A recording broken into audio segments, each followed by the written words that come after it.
Hello everyone, welcome to my first ever long video on YouTube. In this video, I am using AI text-to-speech to make the commentary. I hope this is fun for you. Today I've got a super exciting game to show you. This game had some wild tactics, we both blundered along the way, and when the game came down to the time scramble, there were some difficult decisions to make. However, my bravery of sacrificing my knight ultimately secured me the win. Just for clarification, this game has already been posted in my shorts, but I'm sure you would like a more detailed explanation to my ideas and the chances we missed. So let's jump right into it. In this game, I'm playing from the side with black. My opponent started with e4, and I responded with my pet opening, the French defense. Typically in the advanced variation, black tries to close down the queen side with pawn to c4, as played in move 6 of the game, and later on castle long. In this position, bishop to d1 was played in support of the b3 pawn break.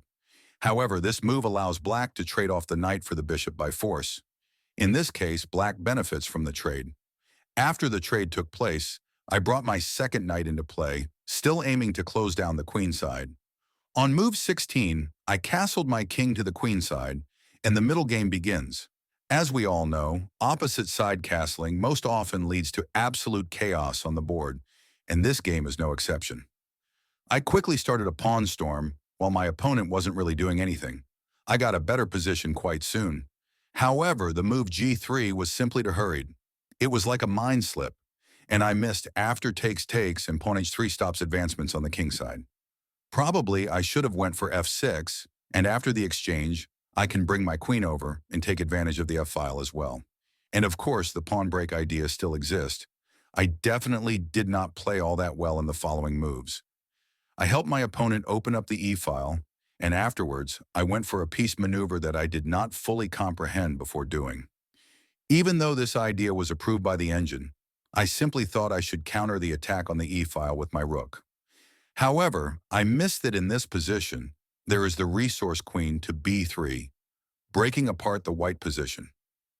I went for the trade, thinking that I eased the pressure on my position, but it is actually a mistake. After queen takes, my pawns are weak and the two knights creates too much pressure on my position. Now the blunders and misses kicked in. The first was when I played bishop to d6. I missed that there was a potential fork on f6. This move releases control over the key square, allowing a combination winning my rook and, of course, winning the game.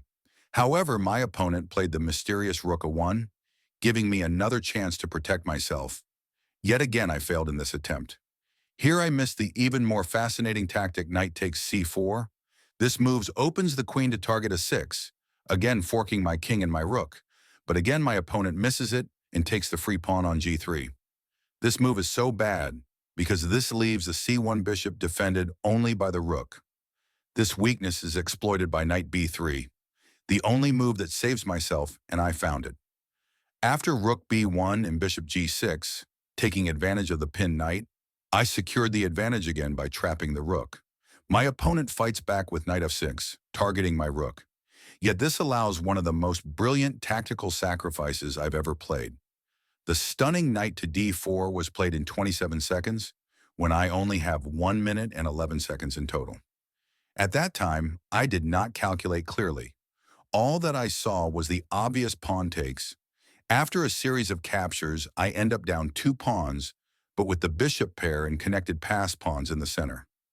This position, confirmed by the engine, is winning for black. However, my opponent played the line, which actually led to even more disaster. After bishop to e5, the deadly threat of knight g3 is on the board, and black had no choice but to sacrifice his queen in order to stop the classical smothered mate. My opponent resigned after the sequence, as the position is simply hopeless. So ultimately, I came out on top over my 2,280 rated opponent. This game was definitely exciting, and my opponent missed some wins. Yet this game meant a lot to me, as I managed to conquer my fears under time pressure and delivered one of my best tactical blows. I hope you all enjoyed my game. Please remember to drop a like and subscribe to my channel. Comment whatever's in your mind. Looking forward to see you next time.